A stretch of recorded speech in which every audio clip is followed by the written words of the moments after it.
There's a mashgiach in Lakewood. One of the mashgiachim, one of the rabbis in the big yeshiva, Lakewood BMG. His name is Rabbi Kokis. Very, very choshev a person. I heard there was a story that he was mefasen, that he advertised. And I said, I have to find out details about the story. So the story I'm about to tell you over, I found out the details. I spoke to the person that it happened to who said it over. The mashgiach in Lakewood. And then he told me about the conversation. Mitzvah lefasem, there's a mitzvah to advertise this story. Last year, his brother-in-law, the mashgiach's brother-in-law, this rabbi, passed away. His name was Rabbi Rosenzweig. He lived in Bnei Brak. He was a Rosh Kolel of a kollel named Nachlat Shai. Last Rosh Hashanah, in the middle of nowhere, he collapsed. And he had a stroke, he collapsed. They flew him right away to the hospital. And unfortunately, the doctor said that the pulse and then the heartbeat is going down and down and down. He's basically passing away. Then the heartbeat came back. And then he lost the heartbeat. Basically, he died, came back, died, come back. Doctors don't know what's flying. Rosh Hashanah, right after Rosh Hashanah, he was up. The brother-in-law was up.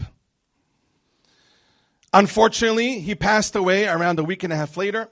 Erev Yom Kippurim, he passed away. But before he passed away, this Rosh Kolel, Rabbi Rosenzweig, he told his daughter that was next to him in the hospital, Rabbi, listen to this, just happened.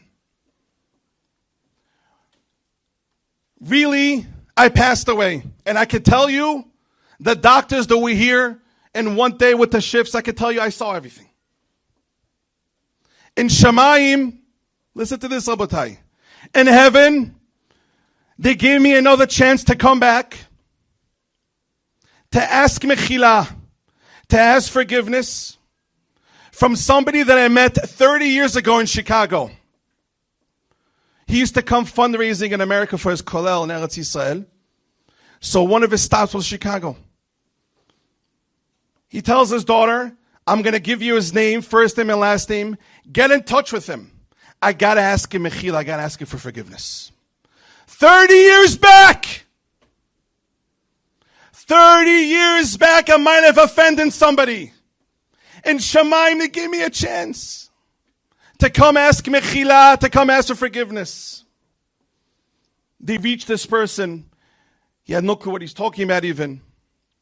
And the mashgiach told me to say, this rabbi told me to say over, not everyone gets the zichud, gets the merit. That Hashem will give them a second chance. What's this, a free-for-all? A second chance to come back?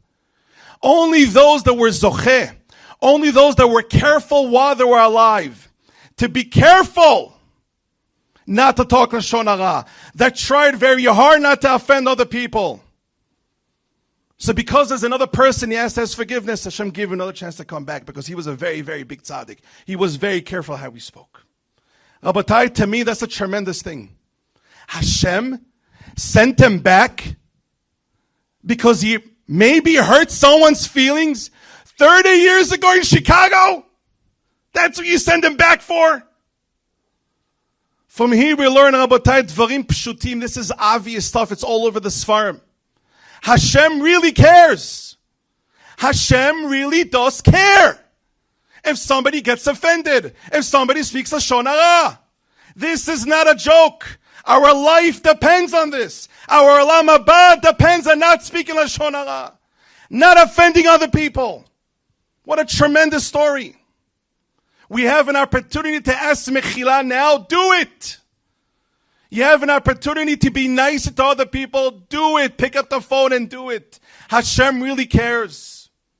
We're alive. Baruch Hashem, we're healthy at 120 shana. Learn the Sefer Chafetz Chaim. It will change your life. You will reduce the amount of Lashon Hara a person speaks. No person after 120 will regret saying, I shouldn't have listened to Yaakov Rechimi. I shouldn't have learned the Sefer. But you might have some people that might regret it after 120. You're alive. Hashem is giving you a chance to do teshuvah. And I'm talking to myself. Let's reduce the amount of Lashon Hara we speak by learning the Sefer Chafetz Chaim Shmirat HaLashon.